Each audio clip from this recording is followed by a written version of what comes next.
हमारी भावना दूषित हो सकती है, लोग कंट्राडिक्ट कर सकते हैं। आज जनसंख्या को लोग भार मान रहे हैं, बोझ है, बहुत जनसंख्या बढ़ गया, अमुक के 4 बेटियां हो गई, अमुक को 7 बेटे हो गए, प्रॉब्लम की बात आ जाती है। लेकिन मैं इसको कुछ नहीं मानता हूँ। इसलिए नहीं मानता कि आज हमारे यहाँ 140 करोड़ की आबादी है और हमारे प्राचीन समय में 60 करोड़ और 65 करोड़ एक वंश के लोग होते थे। कितनी सेनाएं होती थी, उस हिसाब से हम सोचते हैं तो जनसंख्या हमारे साथ नहीं है। हाँ, उद्यम की कमी हुई, उद्योग की कमी हुई, और वो उद्योग आज अगर देखा जाए तो बड़े बड़े उद्योगों की संख्या यहाँ है, लगभग 24,000 बड़े बड़े उद्योग यहाँ हैं। लेकिन जो हमारा MSME है और खास करके जो माइनर है, लघु सूक्ष्म है, वहाँ पर हम देखते हैं तो लगभग 6 करोड़ उद्योग ऐसे हैं। और जब 6 करोड़ उद्योग हैं तो आप जोड़ सकते हैं कि उसमें लगे हुए आदमी अगर 5 भी होंगे तो 30 करोड़ लोग तो इम्प्लॉयड होते होंगे। तो कहने का मतलब, रोजी देने में सबसे बड़ा सफल प्रयोग हमारा MSME विभाग का ही हो सकता है। उसी के संदर्भ में अभी हमारे साथियों ने कहा कि जो भारत का GDP है, अब जोड़ लीजिए, बड़े बड़े उद्योग हैं, अब क्या क्या नहीं है। और MSME के बारे में नीतन मानिए ऐसा आदमी जो 44 वर्ष की राजनीति कर चुका था, विभाग में आने के पहले हम नहीं जानते थे। अन्य लोगों की क्या हालत होगी आप सोच सकते हैं। हो सकता है हमारी कमजोरी रही विशेष रूप में, लेकिन ये जानने की बात थी। और उसी को मैं कहता हूँ कि आज हमारा GDP है, सकल घरेलू उत्पाद, उसमें हम लोग 30% योगदान देते हैं, हमारा MSME का है 30.1%।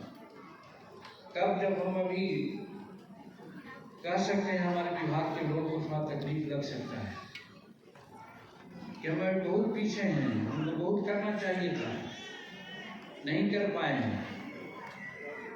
असमानता है। असमानता का मतलब एक क्षेत्र में ज्यादा कंसंट्रेशन है, दूसरे क्षेत्र को छोड़ दिया गया। अगर समूचे हिंदुस्तान को एक मान करके अगर MSME का विस्तार किया गया होता तो आज योगदान 30% नहीं होता, 60% का योगदान होता।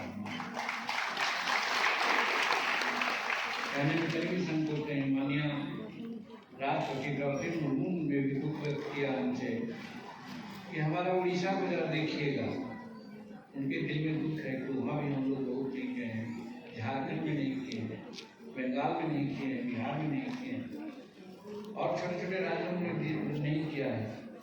अगर है तो पश्चिमी और दक्षिणी भारत में विशेष होना चाहिए, वहाँ भी होना चाहिए। लेकिन उत्तरी और पूर्वी भारत को भी देखना चाहिए था, वो नहीं हुआ। हम भारत सरकार के मंत्री के रूप में आश्वस्त करना चाहते हैं आपको कि हम इस इम्बैलेंस को, इस असंतुलन को तोड़ना चाहते हैं और उत्तरी और पूर्वी भारत में भी MSME के जाल बिछाना चाहते हैं। ये हम आपको मैन्युफैक्चरिंग में योगदान की बात आती है तो आज 35.4% हम मैन्युफैक्चर करते हैं। अब जोड़िए हमारा क्या योगदान। अब ऐसा विभाग को हम एक कोना में बटोर के रख देंगे तो भारत का विकास होगा, गरीबों का विकास होगा, तभी नहीं हो सकता है। लेकिन ऐसा ही है।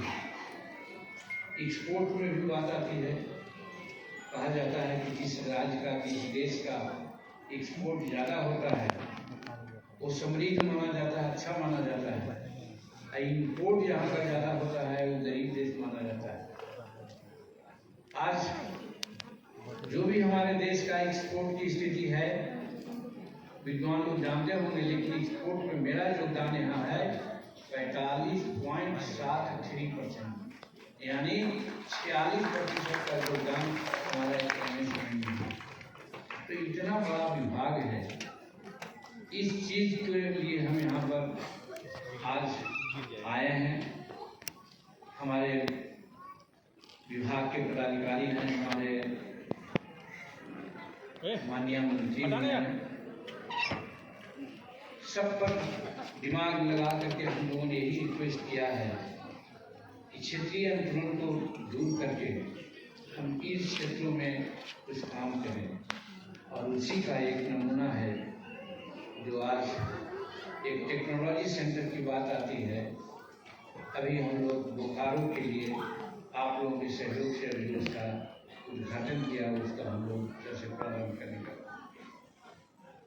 यहाँ एक टेक्नोलॉजी सेंटर नहीं होना चाहिए, भोक्ता जी कह रहे थे, और भी बहुत लोगों का मांग है। झारखंड, बिहार, उड़ीसा ऐसे लोग राज्य में कम से कम 10-10 टेक्नोलॉजी सेंटर होना चाहिए। एक टेक्नोलॉजी सेंटर से काम नहीं चलेगा, ये मैं मानता हूँ। हम प्रयास करेंगे कि यहाँ पर टेक्नोलॉजी सेंटर की संख्या ज़्यादा हो। उसी प्रकार से आप देखते हैं कि हमारे एमएसएमई इकाइयाँ हैं, उसमें देखिएगा कि उद्यम पर निबंधन 2.77 करोड़ है और उद्यम असिस्टेंस पर है निबंधन संख्या है 1.99 है। कुल निबंधन उद्यम और उद्यम असिस्टेंस का है 4,76,00,000 का है। ये प्रगति है, इधर हाल में बहुत काफ़ी प्रगति आई है, पहले इसकी बहुत कम संख्या थी। और इसके रोजगार में जैसा कि आपको मैं बताऊं कि 20.56 करोड़ लोग इससे रोजगार प्राप्त कर रहे हैं। ये संख्या हम समझते हैं कि बहुत कम है। जब हम योगदान दे रहे हैं 30% का योगदान दे रहे हैं, मैन्युफैक्चरिंग में 35% का, एक्सपोर्ट में हम दे रहे हैं 45-46% का, तो फिर ये रोजगार जो 20.56 करोड़ है, ये नहीं होना चाहिए। हमें कम से कम 40 करोड़ लोगों को योगदान हम लोग को देना चाहिए, ऐसा मेरा लक्ष्य है, ऐसा हम प्राप्त करना चाहेंगे। तो भाई बहनों, संक्षेप में यही हम लोग का कार्यक्रम था जिसकी चर्चा किया। बहुत समय नहीं देंगे इसलिए भी कि बहुत जानकारी हो गई आपको, लेकिन इस बीच में हम इस झारखंड राज्य के लिए क्या करना चाहते हैं उसका भी एक पूरा आपके सामने रखना चाहेंगे कि रैंप परियोजना के तहत एमएसएमई विकास के लिए झारखंड को 70 करोड़ रुपया की घोषणा आज मैं करता हूँ। इससे राज्य के एमएसएमई को संबल प्राप्त होगा। जो पहले मैंने कहा कि हमारी इच्छा है कि पूर्वोत्तर राज्यों में, जिसमें हम अपने को बिहार और झारखंड और उड़ीसा को भी जोड़ते हैं, इसके विकास के लिए हमको कुछ करना है। उस दिशा में शुरू कर रहे हैं। रैंप परियोजना में सिर्फ झारखंड के लिए 70 करोड़ रुपया दे रहे हैं। उसी प्रकार से झारखंड में 4 और क्लस्टर, एक क्लस्टर प्रोग्राम होता है। क्लस्टर प्रोग्राम बहुत इफेक्टिव प्रोग्राम होता है। छोटे छोटे व्यापार समूहों को लेकर, जैसे सिलाई करने वाले लोग हैं, कटाई बुनाई करने वाले लोग हैं, कारपेंटर ब्रदर्स लोग हैं, अगरबत्ती बनाने वाले लोग हैं, पत्थर उद्योग करने वाले लोग हैं, लोहे का काम करने वाले लोग हैं, या शिल्प उद्योग करने वाले हैं, इत्यादि। जो छोटा छोटा काम है जो पहले होता था, जिसकी चर्चा मैंने किया, बार्टर सिस्टम से काम होता था। पैसे नहीं थे, बैंक नहीं थे, लेकिन सबका काम होता था। जिनिस से जिनिस का आदान प्रदान होता था, जिसको वाटर सिस्टम कहते थे। तब हमारा भारत धन धान से भरा था और हम हर तरह से समृद्ध थे। वही का एक रूप है क्लस्टर। क्लस्टर में एक समूह होते हैं, उनको हम लोग पैसा देते हैं, ट्रेनिंग देते हैं और काम जिस विधा में वो करना चाहें। 2500 ऐसी चीज़ है इसमें, जैसे हम लोग छोटे छोटे